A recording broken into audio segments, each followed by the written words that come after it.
오늘 말씀의 제목은요, 복음에 합당하게 생활하라입니다. 여러분 혹시 전도를 해본 적 있으신가요? 저희 교회는 이제 목요일마다 앞에 나가서 이제 전도를 하는데요.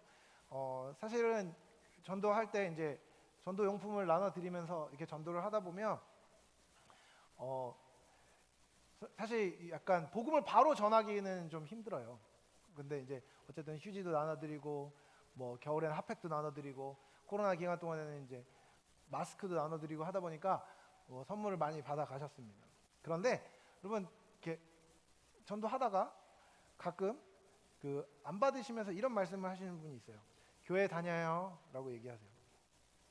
여러분 보통 이제 그 얘기하면 주지 말아라, 귀찮다, 내비둬라 뭐 이런 뜻이죠. 거절의 수단이죠.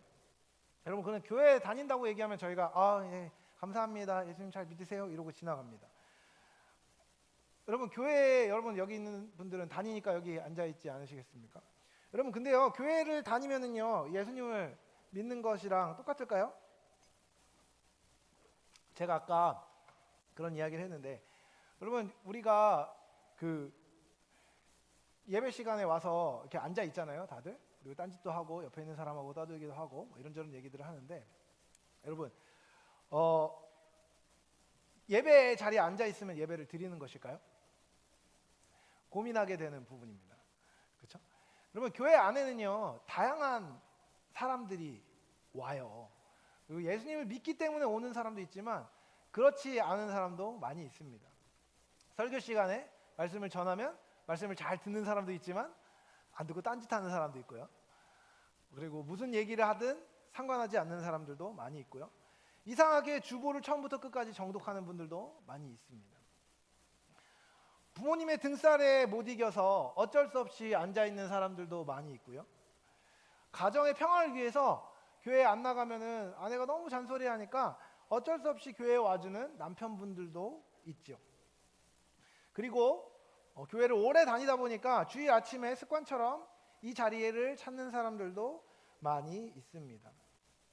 여러분 그런 사람들에게 설교 시간은 정말 좋은 시간입니다.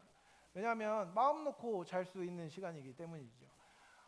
그냥 긴 시간 동안 쭉 앞에서 굳이 목소리 톤 올리지 않고 그냥 일관된 목소리로 쭉 얘기하다 보면요 졸음이 잘 옵니다.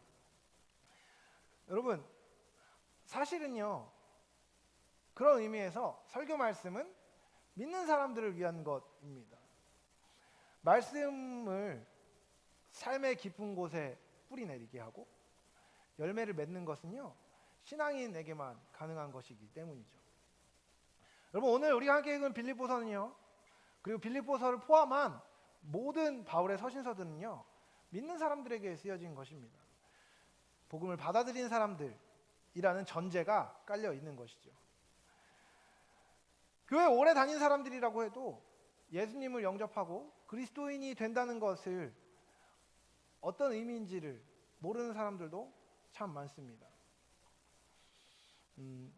여러분 어떠십니까? 예수님 믿으십니까? 우리 믿는 사람들에게는 이라고 얘기할 때 여러분은 우리 안에 계십니까? 아니면 우리 밖에 계십니까? 그럼 지난주에 제가 의의 병기로 드리는 삶에 대해서 이야기했습니다. 지난주에 제가 말씀을 전하고 나서 오후에 찬양팀이 저희 집에 방문할 일이 있어가지고 신우총 전사님이랑 이야기를 나눌 기회가 있었는데, 신우총 전사님 그런 얘기 하시더라고요. 막 눈물 나게 혼내신 다음에 먹이셨다고 뭐 이런 얘기를 하시더라고요. 그래서 제가 혼내긴 뭘 혼냈어, 나 그냥 설교 평소대로 했는데 이러면서 제가 제 설교를 찾아봤습니다. 잘 안 찾아보거든요. 설교를 찾아봤는데 뭐 그냥 평범하게 얘기하는데 갑자기 뒤에 막 소리를 막 지르더라고요. 그래서 아주 너무 소리를 질렀나 이런 생각을 했는데요. 여러분 지난주 설교는요 의의 병기로 드리는 삶이었어요. 우리가 어떻게 복음 앞에 우리의 삶을 드릴 것인지에 대해서 이야기했습니다. 근원적인 것이었죠. 예수님을 믿는 사람들은 예수님의 손에 붙잡혀서 사는 삶이라고 이야기했습니다. 그 이야기를 한 뒤에 제가 고민한 게 있습니다. 어떻게였죠? 어떻게? 여러분 오늘 본문에서 사도 바울이 복음에 합당하게 살라고 이야기합니다. 여러분 복음에 합당한 삶은 무엇일까요? 여러분 생각해 본 적 있으십니까? 여러분 예수님 믿는 삶은 무엇이죠? 단순히 교회 와서 욕 안 하고, 교회 와서 술 먹는 얘기 안 하고, 담배 피는 얘기 안 하고, 성에 관련된 얘기, 노골적인 농담을 하지 않으면 복음에 합당한 삶입니까? 아니면 착하게 사는 삶이 복음에 합당한 삶입니까? 착한 것은 무엇입니까? 여러분, 우리가 그것에 대해서 생각할 필요가 있습니다. 복음에 합당하게 생활한다는 것은요, 복음을 안다는 것이죠. 복음이 어떤 것입니까? 여러분, 복음에 합당하게 살기 위해 필요한 것이 있습니다. 그것은 복음을 아는 것이고, 또한 그 가치에 동의해야 합니다. 복음에 이미 합의한 사람들이 그 합의된 복음에 따라서 살기로 약속하는 것이기 때문입니다.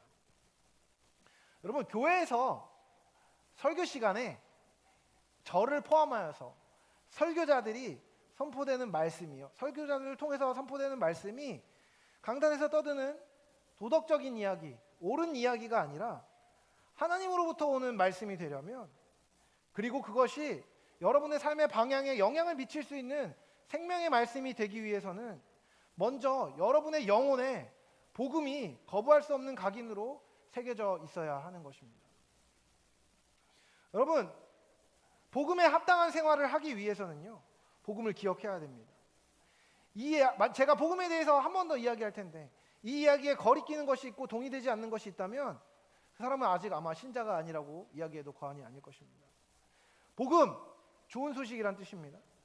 기독교적인 맥락에서 복음은요, 하나님께서 예수 그리스도 안에서 사람들의 죄를 사해 주시고 그들을 자신과 화해시키고자 하셨다는 구체적인 의미의 좋은 소식을 뜻합니다. 바울에게 이 단어는 입에서 나와 귀로 들어가는 말일 뿐 아니라 사람들을 변화시키는 하나님의 능력이었던 것입니다. 다른 말로 이야기하면, 여러분에게 복음이 복음이라면 복음이 여러분의 삶을 변화시킨 경험이 있어야 한다는 것입니다. 여러분, 복음을 믿는다는 것은요, 하나님이 계시다는 것을 믿는 것입니다. 그리고 그 하나님이 그냥 덩그러니 있는 것이 아니라요, 하나님이 세상을 창조하셨고, 창조하셨을 뿐만 아니라 이 세상을 붙들고 계시고 이 세상을 향한 완전한 계획을 갖고 계시다는 것을 믿는 것입니다. 또한 기독교 신앙 안에서 그것은 그 하나님이 삼위일체로 계심을 믿는 것이며, 예수님이 하나님의 아들이시고 이 땅에 오셔서 초자연적이고 기적적인 일들을 많이 행하셨고, 특별히 그분께서 우리의 죄를 사하시기 위하여 십자가에 죽으시고 부활하신 것을 믿는 것입니다. 그분이 죽은 지 사흘째 되는 날 육신으로 부활하셨고 하늘로 오르셨음을 믿고 믿어진 것, 그것이 복음을 믿는 사람들의 삶입니다. 그리고 그분께서 지금 높고 높은 보좌에만 계신 것이 아니라 우리를 도우시는 성령님을 보내셔서 지금도 여러분의 삶을 돕고 계시다는 것, 그것을 믿는 것이 복음입니다. 여러분, 이 복음 앞에 그리스도인은 필연적으로 자신이 죄인임을 깨닫게 됩니다. 그리스도가 오셔야만 해결될 수 있었던 것이 우리의 죄라는 사실을 통해서 우리의 죄의 추함과 더러움과 극악함을 보게 됩니다. 그리고 이 같은 인간의 반역과 무가치함과 죄에도 불구하고 하나님께서 더 크고 영원한 사랑으로 독생자를 세상에 보내주셨다는 것이 우리에게 좋은 소식이 되는 것입니다. 그분이 우리를 용서하시고 구원하기 위하여 오셨다는 것을 아는 것, 그리고 그 사실을 믿고 그분을 우리의 삶의 주인의 자리에 모시면 이제 영원한 기쁨과 생명이 우리에게 주어진다는 것을 알고 믿는 것입니다. 그래서 은혜 받은 사람으로서 예수님을 삶의 주인으로 모시고 그분을 의지하며 사는 것이 믿음의 열매임을 알고 믿어야 하는 것입니다. 여러분, 우리가 복음을 믿는다는 것은요, 방금 전에 얘기한 이 짧은 요약들의 내용들이 우리의 삶에 동의가 되고 그 삶을 살기로 결정한 사람이라는 것입니다. 여러분 그 사실을 믿으십니까? 믿어지십니까? 너무너무 중요한 것입니다. 여러분, 저는요, 지금 교회를, 세상에 살면서 교회를 안 다녀본 적이 없습니다. 저는 계속 교회를 다녔습니다. 흔히 말하는 모태 신앙이었죠. 엄마 뱃속에서부터 교회를 계속 다녔습니다. 저는 그러다 보니까 교회에서 얘기하는 복음에 대해서 잘 알고 있다고 생각했습니다. 실제로 많이 알았죠. 성경에 대해서도 많이 알았고 성경도 많이 읽었습니다. 그런데 여러분, 제가 20대 초반이 되어서 알게 됐던 것은 무엇이냐면, 예수님을 아는 지식, 하나님을 아는 지식이 커져도 그게 내 삶하고 상관없는 경우가 너무 많다는 것이었습니다. 이상하게 세상에서 얘기하는 가치가 너무 매력적으로 느껴지고 그 삶을 살고 싶어지고 그것이 더 좋아 보이는 경우들이 너무 많았죠. 하지만 그때마다 하나님께서 은혜를 주셔서 저의 삶을 돌이키시고 저로 복음으로 살라고 말씀하셨습니다. 그런데 도통 그것이 삶하고 연결되는 일이 너무 어려운 거예요. 그래서 하나님을 알고자 하는 마음을 하나님이 부어주신 덕분에 저는 훈련의 자리로 나아가기로 결심했습니다. 그래서 저는 이제 하와이로 가서 DTS라는 훈련을 받게 됐습니다. 제자 훈련이죠. 그런데 여러분, 그곳에서 저는 하나님을 찾고 간절히 부르짖었습니다. 3개월이 되는 시간 동안 전 성경을 3번 정도 읽었고 매일매일 기도실에 가서 기도하고 엎드려서 하나님께 부르짖었습니다. 그분 아는 지식을 소망하고 계속해서 힘써 노력을 했습니다. 여러분, 그때마다 하나님께서 부어주신 은혜가 있었는데 흥미로운 것은 여전히 계속해서 노력한다고 해서 내 삶이 실제적으로 변화가 일어나지 않았다는 것입니다. 분명히 하나님이 은혜를 부어주시는 것 같고 감정의 고향이 생기고 지식은 늘어나는데 이상하게 삶이 변화가 안 되는 거예요. 너무너무 깊이 좌절이 되었습니다. 깨어지는 것이죠.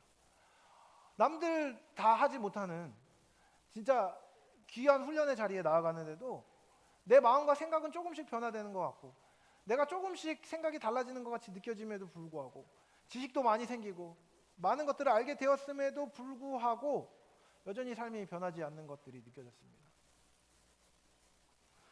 너무너무 힘들더라고요.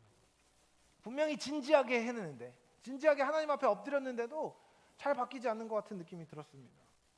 그런데요, 제 삶의 구체적인 변화는 그 훈련 뒤에 일어나기 시작했습니다. 삶에서 하나하나의 문제가 부닥칠 때마다 하나님 앞에 이것이 무엇인지를 묻게 되었고 그 문제가 어떤 문제인지에 대해서 물어보게 되었습니다. 어떤 사람하고의 관계가 문제가 생겼을 때 그 관계를 통하여서 나 스스로가 어떤 사람인지를 보게 되었고 그것들을 통해서 예수님이 내 성품을 변화시키도록 기도하면서 한 발짝 한 발짝 나가는데 하루하루는 변화되는 것이 없는데 조금 조금씩 내 삶의 방향이, 모양이 바뀌는 것을 경험하게 되었습니다. 그때마다 깨닫게 하시는 것이죠. 하나님이 얼마나 크신 분이신지, 내가 얼마나 작은지, 하나님은 얼마나 아름다우신지, 그에 비해 나의 성품은 얼마나 작고 추한지. 점점 알아가면 알아갈수록 하나님이 좋아졌습니다. 그리고 알아가면 알아갈수록 하나님이 무서워졌죠. 하지만 그 무서운 하나님이 너무너무 매력적이고 너무너무 사랑스럽고 너무너무 아름다워서 더 알기를 갈망하게 되었습니다. 그리고 그렇게 점점 변화가 되어갈 때 기쁨이 생기기 시작했습니다. 그리고 새로운 생명이 제 안에 흘러들어오는 것을 경험하게 되었습니다. 그리고 그로 인해서 하나님을 통해 새로운 삶을 살기를 더욱더 갈망하게 되고 그 기쁨들이 커지면서 그 기쁨을 흘러보내기를 원하게 되었습니다. 그리고 제가 이 자리에 서 있는 것이죠. 여러분, 하나님을 아는 삶은요, 너무 기쁜 것입니다. 너무 즐거운 것입니다. 너무 아름다운 것입니다. 너무 놀라운 것입니다. 하지만 여러분, 복음을 받아들이는 것은요, 단순히 우리의 외적 노력으로 되는 것이 아닙니다. 전적인 하나님의 은혜이고 이 은혜는 하나님께서 구원하기로 작정하신 당신의 자녀들에게 주어지는 것입니다. 그리고 예수 그리스도를 믿은 사람들은요, 이 은혜를 믿음으로 받아 새로운 신분을 얻은 사람들입니다. 그리고 그 새 신분을 가지게 된 사람들은요, 이제 새로운 의무와 책임을 갖게 되는 것입니다. 복음으로 인해 이제 여러분, 우리 성도들은 이전과는 다른 삶을 살게 됩니다. 신약 성경은 그리스도인이 된다는 것은 구별된 신분이 된다는 것이고 그리스도를 믿지 않는 세상과 달라진다는 의미임을 명백하게 보여줍니다. 여러분, 그리스도인은요, 인생에 무언가 하나를 더 추가하여서 약간 달라지려고 하는 사람이 아닙니다. 그리스도인은 완전히 구별된 사람, 본질적으로 달라진 사람인 것입니다. 오늘 본문에 보면 복음에 합당하게 생활하라라고 이야기합니다. 이 생활하라라는 단어의 뜻은요, 원래 자유국가의 시민으로 살다, 나란 일에 적극적으로 참여하다라는 의미입니다. 다른 말로 얘기하면 이것은 주인된 삶을 이야기합니다. 주도적인 삶을 이야기합니다. 그것을 살기를 원하고 능동적으로 참여하는 삶인 것입니다. 여러분, 고대 그리스 세계에는요, 폴리스라는 도시국가 체계였습니다. 이 폴리스는요, 단순히 사람이 사는 장소를 가리키는 말이 아니었습니다. 오히려 이 폴리스라는 공동체는요, 사람들이 인간적인 모든 성 가운데 최고의 선에 이르게 할 목적으로 이루어진 일종의 협동체였던 것이죠. 그럼 폴리스라고 얘기할 때 폴리스의 자유 시민들은요, 자기가 사는 그 도시의 가치에 동의하고 그 가치를 함께 구현해내며 살기를 원하는 사람들이었습니다. 그 사람들이 모인 공동체가 바로 이 폴리스라는 도시였고, 이 도시의 시민이었던 것입니다. 여러분, 이런 것을 미뤄볼 때 여기서 이 단어를 사용하여서 복음에 합당한 방식으로 생활하라고 바울이 이야기했을 때는요, 복음을 지향하고 추구하는 사람답게 그 의무와 책임을 수행하며 살라는 것을 말합니다. 여러분은 예수님을 믿는 사람들이십니까? 예수님이 여러분의 삶의 주인이 맞으십니까? 그렇다면요, 여러분은 복음을 통해 하늘의 시민, 영적 친교의 파트너, 교회의 구성원이 된 것입니다. 여러분, 이 공동체는요, 여러분이 있음으로 존재합니다. 예수님을 믿는 여러분이 이 공동체를 함께 이룬 것입니다. 그리고 눈에 보이지 않는 교회의 일원이 여러분은 이미 된 것입니다. 그렇기 때문에 여러분은 그리스도인다운 삶을 살아야 합니다. 복음에 합당하게 사는 것은 그리스도인이 이 새로운 국가의 선량한 시민으로서 자신의 행동을 이 독특한 법도에 의해 절제하며 사는 것이기 때문입니다. 하나님 나라의 시민이 추구하는 법도는요, 구체적으로 의를 행하는 삶, 평화를 추구하는 삶, 믿음으로 사는 삶, 소망으로 사는 삶, 사랑으로 사는 삶이며, 서로를 신뢰하고 의존하고 선행하며 서로 봉사하는 가운데 살아계신 하나님을 예배하는 삶입니다.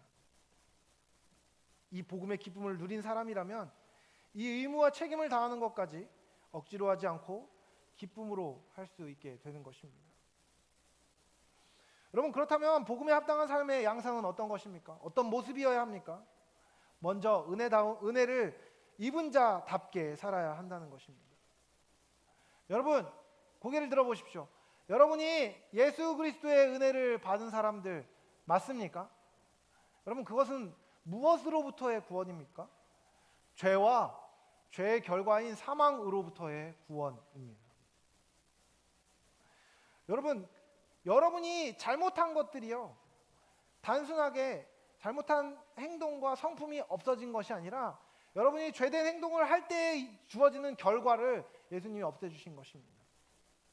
그렇다면 여러분, 그 결과가 없어졌다면 이제 그 결과가 없어졌으니까 막대 먹은 삶을 살아도 되는 것입니까? 그렇지 않습니다.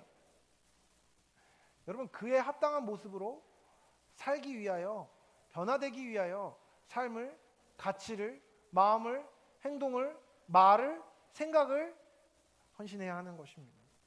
죄된 행실과 악한 습관은요, 구원받은 신자에게 어울리지 않는 것입니다. 이미 인에 박힌 것이라고 해도 그렇습니다. 여러분, 예수님을 믿으면 우리 안에 죄된 성품이나 죄된 성격들이 좀 없어졌으면 좋겠는데 없어지지 않습니다. 여러분 여전히 말을 틱틱거리면서 하고 다른 사람을 갈구고 구박하는 일들이 너무나 많습니다. 여전히 부정적인 말을 하고요, 여전히 행동에서 변화되지 않습니다. 성품이 바뀌지 않습니다. 근데 여러분, 바뀌지 않았을 수 있습니다. 하지만 바뀌어가야 하는 것입니다. 그대로 내버려 두지 마십시오. 여러분, 말버릇이 싸가지 없습니까? 죄송한 말이지만 계속 고치지 않으려고 노력하고 있다면 그것은 교만한 것입니다. 여러분의 말을 예수님이 기뻐하시는 말로 변화시키십시오. 여러분의 생각 가운데 험한 것들이 있습니까? 음란한 것들이 있습니까? 죄된 것들이 있습니까? 여러분 그 생각이 변화되도록 기도해야 됩니다. 가만히 내버려 두면 안 되는 것입니다. 우리가 어떤 사람입니까? 죽을 수밖에 없는 죄인이었고 용서받았고 새 삶으로 초청받았습니다. 여러분 감사한 것이죠. 근데 여러분 그 초청에 응하기는 했는데 그 초청에 합당한 애티튜드가 없는 것입니다. 잔치에 초대받았는데 여러분 그냥 쓰레빠 질질 끌고 가는 것은 자유로운 행동입니까? 아닙니다. 그 잔치에 초청한 사람에 대한 예의가 아닌 것이죠. 그 잔치에 합당한 모습으로 여러분 있어야 되는 것입니다. 여러분 예수님 한 분으로 충분합니다. 그 고백이 우리의 삶의 고백이어야 합니다. 여러분 제가 잘 알고 있습니다. 여러분이 만나게 되는 삶의 정황들은요 계속해서 여러분을 은혜로부터 멀어지게 할 것입니다. 여러분의 입을 더 험하게 할 것이고 여러분의 생각을 더 악하게 만들 것입니다. 그리고 여러분이 더 나쁜 마음을 먹기에 충분한 환경들이 여러분에게 열릴 것입니다. 여러분을 사랑하고 존중하는 사람들은 아주 적을 것입니다. 반대로 여러분을 무시하고 여러분을 질투하고 여러분에게 막대하는 사람들은요 아주 많을 것입니다. 여러분이 나쁜 마음을 먹고 다른 사람에게 복수할 만한 이유들은요 수백 가지 수천 가지가 될 것입니다. 반면 여러분 그 가운데 여러분이 참고 은혜를 행하고 선을 행해야 할 이유는 여전히 딱 한 가지일 것입니다. 무엇이죠? 예수님이 우리를 용납하시고 사랑하시고 그 사랑으로 살라고 말씀하셨다는 것입니다. 그 이유가 충분히 크지 않으면요 수백 가지의 이유에 잡아먹힐 것이고 그 이유가 충분히 크다면 그 상황을 넘어서 주님이 원하시는 삶을 향하여 나아갈 수 있을 것입니다. 여러분 기억하십시오. 그럼에도 불구하고 그 수천 수백 가지 이유보다 그리스도께서 여러분을 위해 행하신 일이 그 한 가지 일이 그 모든 것을 덮고 넘어설 만큼 충분히 크다는 것을 말입니다. 여러분 우리는 이미 용서받았기 때문에 우리가 탕감받은 것이 얼마나 큰지에 대해서 잘 알지 못합니다. 우리가 얼마나 용서받은 사람인지에 대해서 기억하지 못하죠. 그러다 보니까 우리가 선을 행할 이유, 용서해야 할 이유를 찾지 못합니다. 하지만 여러분, 우리는 모두 용서받은 사람들, 우리는 모두 은혜를 입은 사람입니다. 그렇기에 우리는 우리에게 은혜를 베풀어 주시고 우리를 온전한 삶을 살게 하시는 하나님을 바라보고 그 하나님을 사랑하고 예수님이 원하시는 모양으로 삶을 빚어가도록 경주해야 하는 것입니다. 여러분 이 은혜를 우리가 기억하기 위해서 필요한 것은 무엇입니까? 매우 간단합니다. 기도하는 것이죠. 여러분 그런데요 우리는요 생각보다 기도하지 않습니다. 은혜를 입은 자로 산다는 것은요 우리에게 은혜를 베푸신 분과 함께 교통하며 그분의 뜻을 구하며 그분과 함께 교제하며 사는 것인데 우리는 기도의 자리로 잘 나아가려고 하지 않습니다. 여러분 은혜를 입은 자라면 은혜를 입었다는 것을 믿는다면 기도의 자리로 나아가시기를 부탁드립니다. 두 번째로 복음에 합당한 삶의 양상은요 함께 은혜를 입은 자와 연합되어 살아가는 것입니다. 두 번째로 사도 바울은 이렇게 이야기합니다. 너희가 한 마음으로 서서 한 뜻으로 복음의 신앙을 위하여 협력하는 것을 말입니다. 여러분 아까도 이야기 드렸지만 우리가 하나님의 자녀가 되었다는 것은 또한 하나님 나라의 백성이 되었다는 것을 의미합니다. 우리는 하나님 나라의 목적을 위하여 살아갑니다. 그 목적은 하나님께 영광 돌리는 삶이고 이것은 그리스도의 몸된 공동체인 교회가 함께 이뤄가야 하는 것입니다. 그렇기에 사명을 바라보며 우리는 함께 삽니다. 여러분 제가 잘 알고 있는 것은요 여기 있는 사람들의 삶의 자리가 다 다르다는 것입니다. 누군가는 직장에 다니고 누군가는 회사에 다니고 누군가는 직장을 구하기 위해서 준비하는 자리에 있고 누군가는 자기 사업을 하고 누군가는 또 다른 사람 밑에서 사업을 배우기도 합니다. 여러분 각자가 처한 상황도 너무나 다릅니다. 누군가는 부요하고 누군가는 빈곤하고 누군가는 화목하고 누군가는 불화합니다. 누군가는 건강하고 누군가는 건강을 잃었습니다. 그런데 여러분, 그럼에도 불구하고 우리가 여전히 계속해서 함께 해야 하는 이유는 무엇입니까? 그것은 우리 모두가 여전히 은혜가 필요한 사람들이기 때문입니다. 우리 모두가 여전히 하나님 나라라는 한 곳을 바라보는 사람들이기 때문입니다. 그렇기 때문에 우리가 함께 해야 하는 것이죠. 여러분, 제가 아까도 말씀드렸지만 우리 이제 이번 주부터 소그룹으로 모여서 소그룹 리더를 발표하고 소그룹이 어떻게 되는지에 대해서 이야기하고 인사할 것입니다. 여러분, 왜 굳이 좀 모여서 함께 하자고 공동체를 만들어야 된다는 이야기를 했을까요? 간단합니다. 하나님의 뜻이 거기에 있기 때문입니다. 하나됨을 지키는 것을 하나님이 기뻐하시기 때문입니다. 여러분, 에베소서 4장 3절에서 4절은 이렇게 이야기합니다. 평안에 매는 줄로 성령이 하나 되게 하신 것을 힘써 지키라.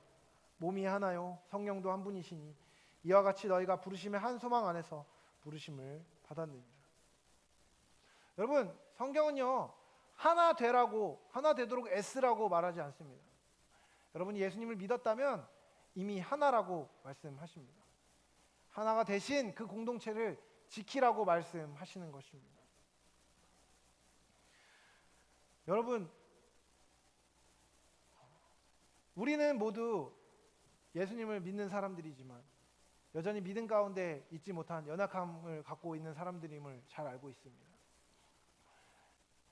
그렇기에 여러분, 하나로 모이라고 할 때 나는 도망가고 싶고 나는 안 하고 싶고 나 정도는 나는 빠져도 괜찮겠지 라고 생각할지 모르겠지만 여러분, 그 생각을 버리십시오. 그것은 교만한 생각입니다. 겸손하게 하나님께 순종함으로 공동체를 향해 나아가십시오.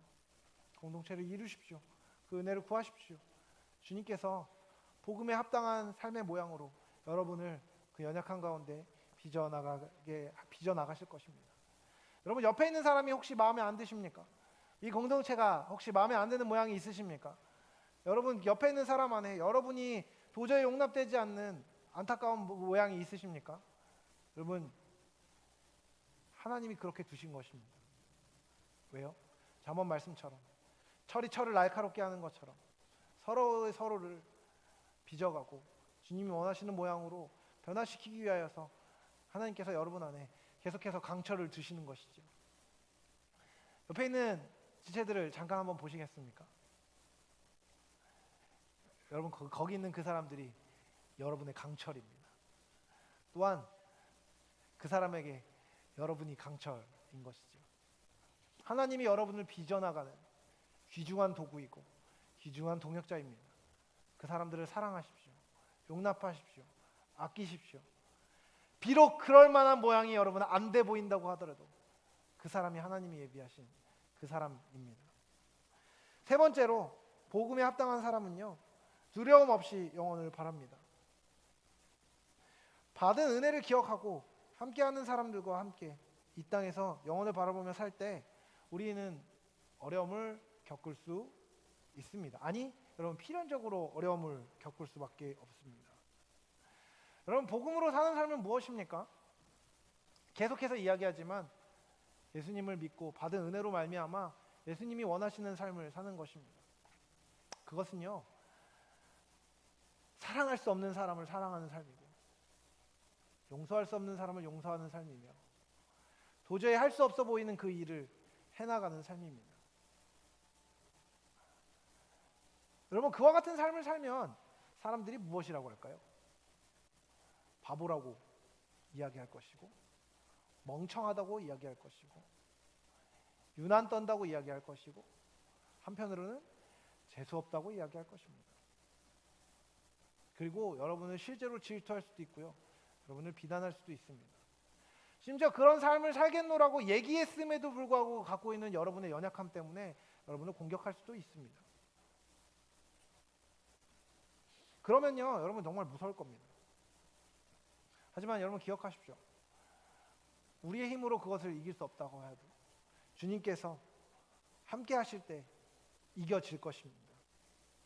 주님의 은혜를 힘입을 때 우리는 영원을 바라며 어려움 가운데서도 담대하게 살 수 있는 것입니다.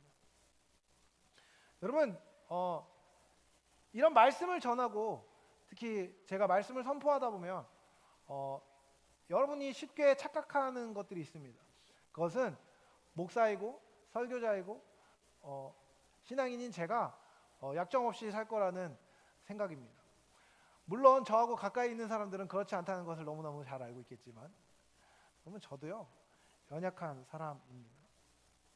제 삶 안에 너무 많은 어려움이 있고 너무 많은 두려움이 있고 너무 많은 죄도 있고요 너무 많은 허물도 있습니다.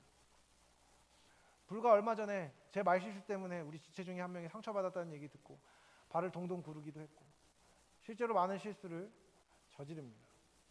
그리고 제 실수 때문에 또 누가 마음 상하면요 걱정돼가지고 발을 동동 구르고 두려워하는 것이 사실이고 또한 제가 저지른 잘못으로 말미암아 누군가가 어려움을 겪을 때 저 또한 어려움을 겪게 됩니다.